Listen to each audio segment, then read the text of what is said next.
So today, I'm finally going to be installing this Redodo Power 2000 watt pure sine wave inverter.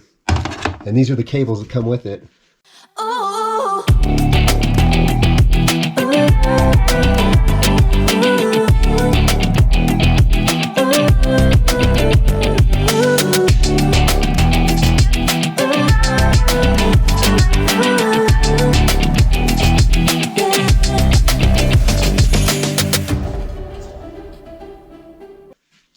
It looks like they've got 4 8-gauge wires put together. So I can't remember what exactly it equals, but I'm pretty sure it's 4-gauge or maybe even 2-gauge. I'm going to be mounting it to this board, and then let me show you where I'm going to be putting it.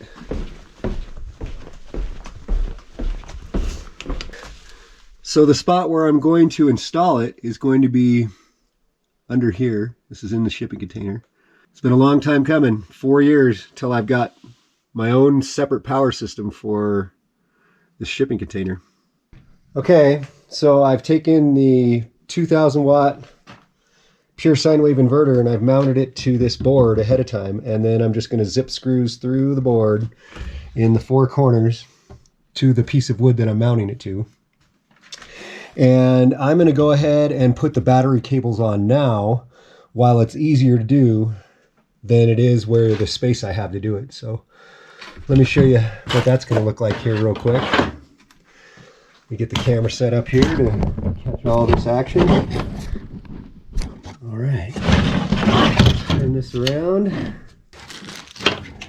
Let's take off the 2 covers. There we go. Take off the nuts that are provided. Yes, they are 1/2 inch. I've got a 1/2 inch standard wrench here. Okay, so first I'll put the positive on. Make sure you get the nut on the right way.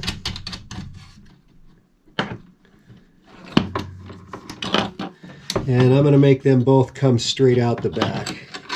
So this will be the orientation that I tighten them down. Actually, you know what? I'm going to put the negative on first because it looks like it's a little harder to get to.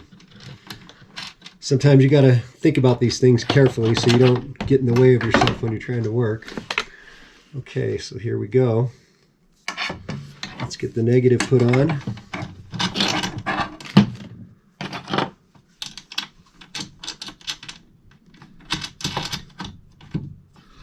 There we go. Get it tightened down.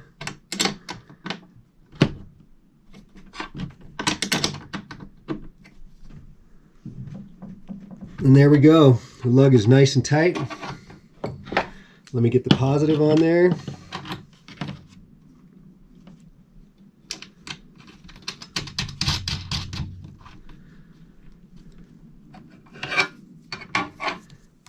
Now you can put your wires on ahead of time like this because I'm not hooking it up to the battery yet. So you always want to have these wires put on first. You don't want to, you want to hook to the battery last. So there we go. I've got my 2 pigtails, and now I'm going to put the plastic caps back on to protect these from anything hitting them. Okay, let's make sure I get this one on first.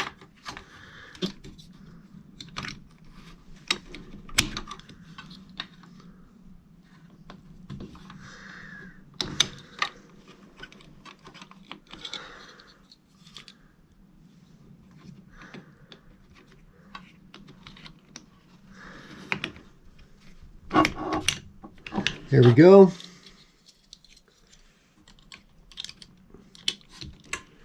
Got the negative on, and now I've got the positive on. So now the terminals are protected just like it's supposed to be.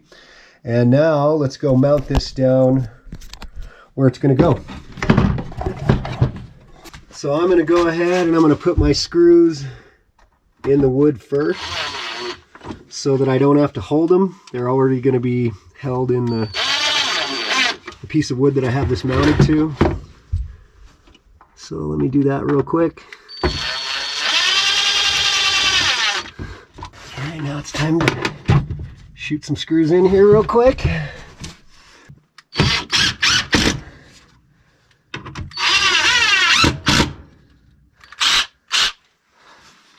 Okay, let me get the camera over here, see what I'm doing.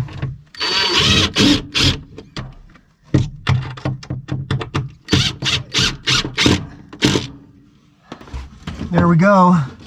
Got a nice firm mounting. Should be no problem getting to the batteries.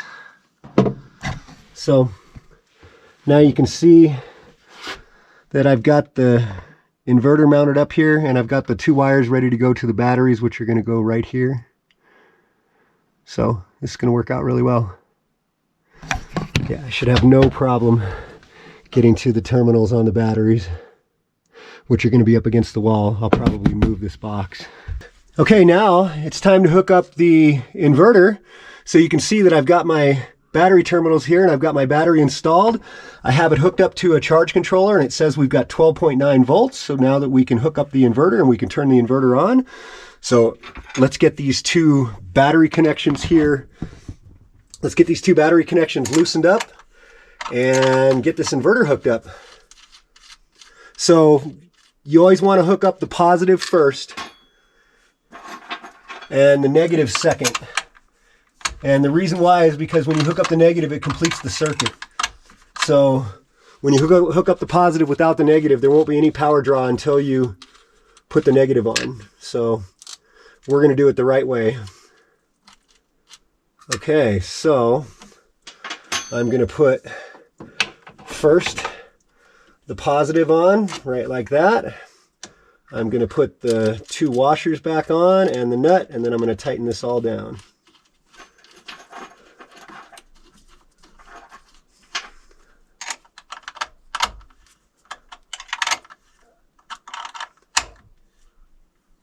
There we go. Got the positive all nice and tight. Now it's time to do the negative. Okay, let's come over the top. And here we go. Oops. Okay, look at that. Look at that. The inverter turned on instantly. The second it's plugged in, it turned right on. So,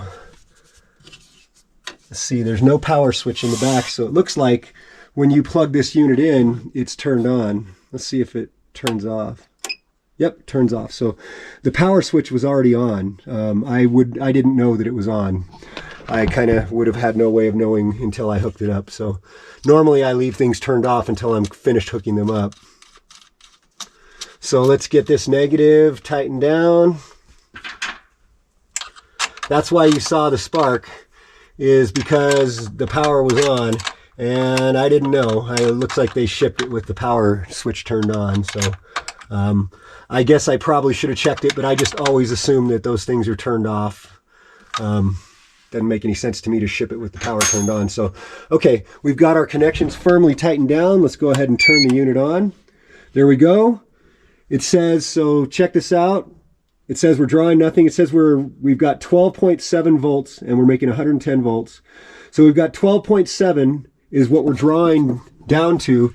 So our batteries are sitting at 12.8. And after it goes through the inverter, we're down to 12.7. So it does use a little bit of power on the draw, and it's showing that our battery is at 100% on the gauge. So I hope you can pick that up on the camera.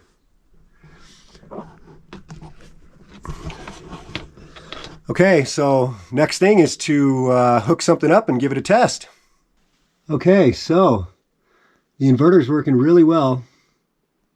I just checked, and it draws 10 watts of power to be turned on. Right now, our battery voltage is holding at about 13.7. So one thing I will be adding a fuse in line. But for right now, I just wanted to get this hooked up. I didn't have a fuse, and I'm not going to be drawing any large amounts from this inverter. I'd say right now the maximum I'm going to be drawing from it is what I had going earlier, which is about 160 watts out of the 2000. So it's not going to be having any big hits in it for right now. And later this week when I go into town, I will get a fuse for it and install it. So, but for now we're good to go. I can also just get a breaker for it. I think it needs a, I'd have to look it up again, but I thought it was 100 or 150 amp, one of the two. So anyway, I'll get a fuse for it coming up.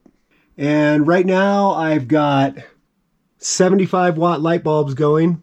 Actually, right now I've got 3 75 watt standard light bulbs going, and I've got a battery on the quick charger, and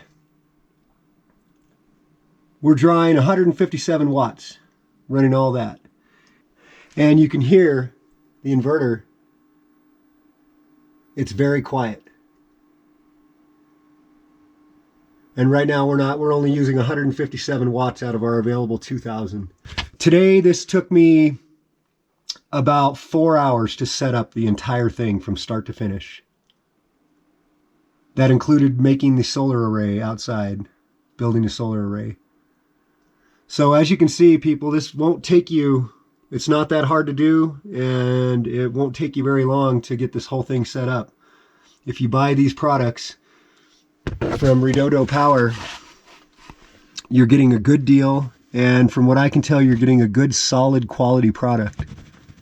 Now I have available lights and power here in the shipping container,